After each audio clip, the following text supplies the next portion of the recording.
మహానంది దేవస్థానంలో నివేదన అనంతరం స్వల్ప విరామం. ఆలయ ఆచార వ్యవహారాలకు సంబంధించి శ్రీ కామేశ్వరీదేవి మహానందీశ్వర స్వామివార్లకు మహానివేదన సమర్పించిన అనంతరం స్వల్ప విరామం అవసరమని వైదిక కమిటీ తీర్మానించిన మేరకు మధ్యాహ్నం గంటన్నర పాటు విరామం ఉంటుందని ఈవో శ్రీనివాసరెడ్డి తెలిపారు. ఇది ఈ నెల 20వ తేదీ నుండి అమలులోకి వస్తుందన్నారు.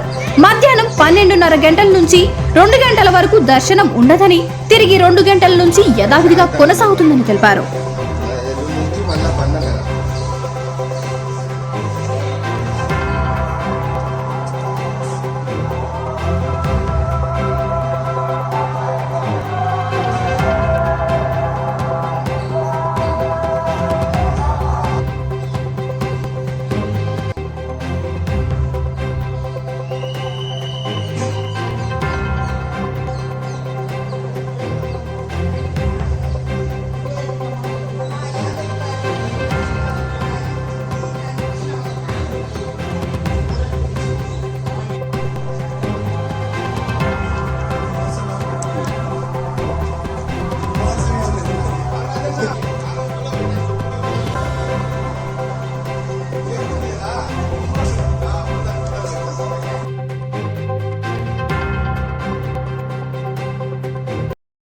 వివిడి న్యూస్ టీవీని తక్షణమే సబ్స్క్రైబ్ చేసుకోండి.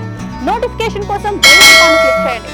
మరిన్ని అప్డేట్స్ కోసం ప్రతి ఒక్క కుటుంబానికి ఉచిత ప్రకటనలు వచ్చే విధంగా మీకోసం మీ ముందుకు వివిడి న్యూస్ టీవీని ఏపీ ఫైబర్ నందు 99వ ఛానల్ మరియు యూట్యూబ్ నందు వీక్షించెదరు.